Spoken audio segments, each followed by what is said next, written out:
മിശിഹായി ഏറെ പ്രിയപ്പെട്ടവരെ, 8 നോമ്പിന്റെ 5-ാമത്തെ ദിവസത്തിലേക്ക് നാം പ്രവേശിക്കുമ്പോൾ വിശുദ്ധ ഗ്രന്ഥ വായനയിലൂടെ തിരുസഭ നമ്മുടെ ധ്യാനത്തിനായി തരുന്നത് ദൈവത്തിന്റെ വാഗ്ദാനത്തിലുള്ള പൂർണ്ണ വിശ്വാസവും വിശ്വസ്തതയുമാണ്. ഇന്നത്തെ സുവിശേഷത്തിൽ ഉദ്ധാനത്തിൽ വിശ്വസിക്കാത്ത സദുക്കായർ ഈശോയുടെ അടുത്ത് വന്ന് സ്വന്തം ബുദ്ധിയും തർക്കങ്ങളും കൊണ്ട് ചോദ്യങ്ങൾ ചോദിക്കുമ്പോൾ ഈശോ അവരോട് വ്യക്തമാക്കുന്നുണ്ട്, വിശുദ്ധ ലിഖിതങ്ങളോ ദൈവത്തിന്റെ ശക്തിയോ അറിയാത്തത് കൊണ്ടാണ് നിങ്ങൾക്ക് തെറ്റുപറ്റുന്നത്. സദുക്കായർ എല്ലാം സ്വന്തം ലൗകിക ബുദ്ധി കൊണ്ടാണ് അളക്കാൻ ശ്രമിച്ചത്. കാര്യങ്ങൾ കണ്ണുകൾ കൊണ്ട് കണ്ട് സ്വന്തം യുക്തിക്ക് ബോധ്യപ്പെട്ടാൽ മാത്രമേ വിശ്വസിക്കൂ എന്ന ചിന്തയായിരുന്നു അവർക്ക്. എന്നാൽ വിശുദ്ധ പൗലോസ്ലീഹ നമ്മെ പഠിപ്പിക്കുന്നുണ്ട്, വിശ്വാസം എന്നത് പ്രതീക്ഷിക്കുന്നവ ലഭിക്കുമെന്ന ഉറപ്പും കാണപ്പെടാത്തവയുടെ ബോധ്യവുമാണ്. ഈ ആഴമേറിയ വിശ്വാസത്തിന്റെ ഏറ്റവും വലിയ മാതൃകയായി സഭ നമ്മുടെ മുൻപിൽ വയ്ക്കുന്നത് പരിശുദ്ധ അമ്മയെയാണ്. ഒരു നിമിഷം നാം പരിശുദ്ധ അമ്മയുടെ ആ പ്രായത്തെക്കുറിച്ച് ചിന്തിച്ചു നോക്കണം. വരും വരായികളെ കുറിച്ച് വ്യക്തമായി ചിന്തിക്കാൻ പോലുമുള്ള പ്രായമില്ലാത്ത ഒരു കൊച്ചു പെൺകുട്ടി. അങ്ങനെയൊരു സാഹചര്യത്തിലാണ് ഗബ്രിയേൽ മാലാഖ ദൈവത്തിന്റെ വചനവുമായി അമ്മയുടെ മുൻപിലെത്തുന്നത്.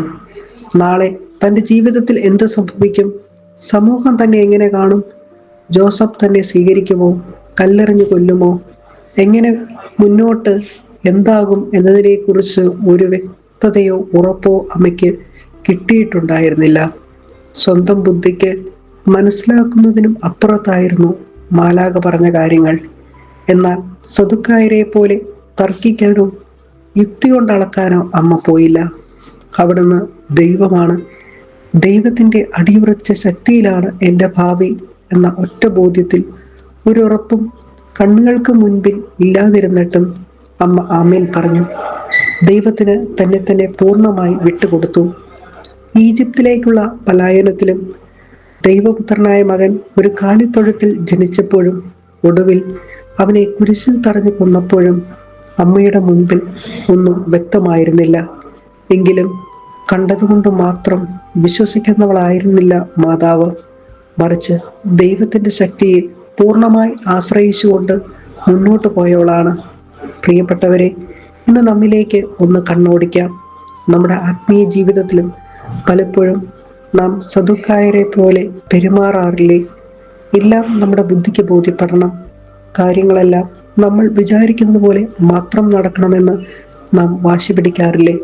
ജീവിതത്തിലെ പ്രതിസന്ധികളോ അവ്യക്തതകളോ വരുമ്പോൾ, ദൈവത്തിന്റെ പദ്ധതി എന്താണെന്ന് മനസ്സിലാക്കാനാകാതെ വരുമ്പോൾ നാം പെട്ടെന്ന് ദൈവത്തെ സംശയിക്കാൻ തുടങ്ങും. എന്നാൽ വിശ്വാസം എന്നത് എല്ലാം മനസ്സിലാക്കിയതിനു ശേഷം ജീവിക്കുന്ന ഒന്നല്ല.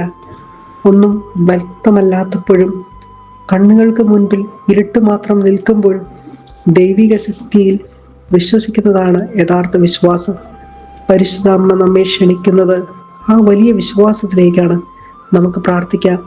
ആഴമേറിയ വിശ്വാസത്തിന്റെ പവിത്രമായ മാതൃകയായ പരിശുദ്ധ അമ്മേ, സ്വന്തം യുക്തിക്കും ബുദ്ധിക്കും അപ്പുറം ദൈവത്തിന്റെ വാഗ്ദാനങ്ങളിലും അവിടുത്തെ സർവശക്തിയിലും പൂർണ്ണമായി വിശ്വസിക്കാൻ ഞങ്ങളെ പഠിപ്പിക്കണമേ. ജീവിതത്തിൽ ഒന്നും വ്യക്തമല്ലാത്ത സാഹചര്യങ്ങളിലും തളർന്നു പോകാതെ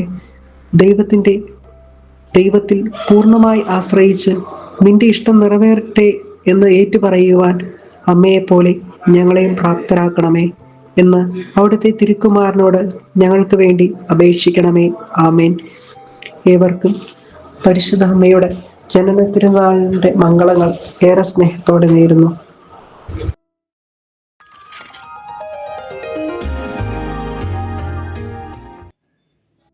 ഡിജിറ്റൽ യുഗത്തിലെ സുവിശേഷ പ്രഘോഷണത്തിനും വചന പഠനത്തിനുമായി വചനവയൽ ഒരുക്കുന്ന ആപ്പ് ബിബ്ലിയ. www.biblia.in എന്ന സൈറ്റിലും പ്ലേ സ്റ്റോറിലും ബിബ്ലിയ ആപ്പ് ലഭിക്കുന്നതാണ്.